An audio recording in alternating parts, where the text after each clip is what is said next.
Drummer Hodge by Thomas Hardy.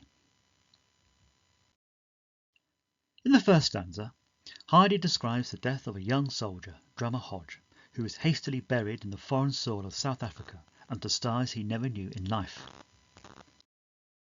The second stanza highlights the strangeness of the land and sky where he lies, so unlike the countryside he grew up in, while hinting that he's becoming part of this new landscape. The final stanza reflects on permanence. Hodge will remain forever in this soil, watched by eternal stars, his short life absorbed into nature's endless cycle. The poem references the Anglo-Boer War fought between the British Empire and Dutch settlers called Boers in South Africa from 1899 until 1902. Many young British soldiers were sent to fight and die far from home.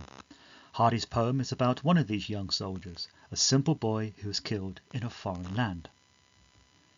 Hardy's choice of name, Drummer Hodge, is significant. Drummer suggests his youth, since drummers were often boys rather than full soldiers, while Hodge was a nickname for a simple country lad. Together, the name conveys innocence and ordinariness, implying that this boy could represent countless others. The image of his burial is stark.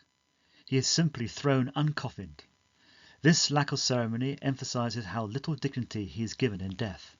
Hardy strips away any glory of war, presenting a lonely, rushed burial far from home. Hodge has no gravestone, just a kopje crest, a small hill or rocky outcrop. As Hodge is buried in the southern hemisphere, the night sky will look different to those in England, which is in the northern hemisphere. Consequently, the foreign constellations reinforces his displacement and underlines Hardy's sympathy for the child. The second stanza develops the sense of unfamiliarity.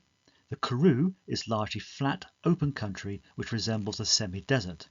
Hardy describes it as broad and dusty, words that suggest harshness and barrenness. This sharply contrasts with the soft, fertile English fields Hodge once knew in his Wessex home.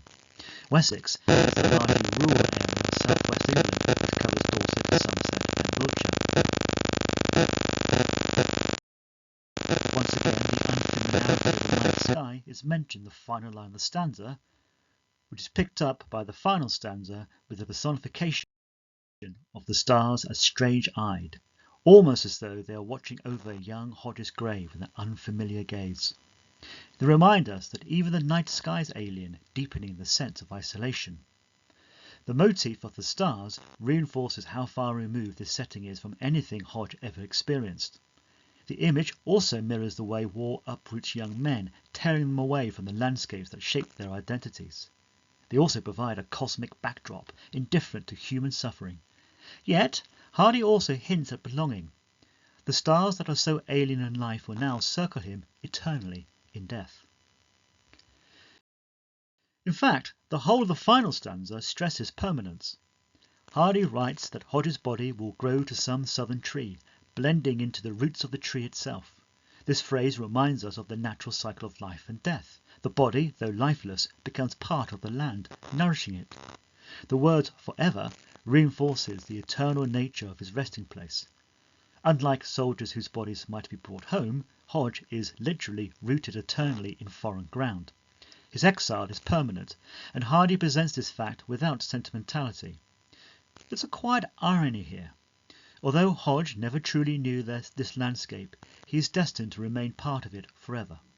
The contrast between the boy's short, wasted life and the endless cycles of nature emphasizes the tragedy of Hodge's death. Yet, Hardy also offers a form of immortality. Through earth and sky, Hodge becomes part of something larger and lasting. Drummer Hodge is both an elegy for one boy and a broader statement about the waste of war. Hardy avoids patriotic language and instead gives a sympathetic picture of an ordinary boy, buried without honour in a distant foreign land. Nature in the poem is indifferent, but also eternal, absorbing Hodge and ensuring that in some way he remains part of the world. This perspective can be compared to Wilfred Owen's Disabled. Owen also focuses on the young victims of war, showing how their futures are stolen. In Owen's case, the soldier survives but is trapped in a broken body, alienated from society and his former self.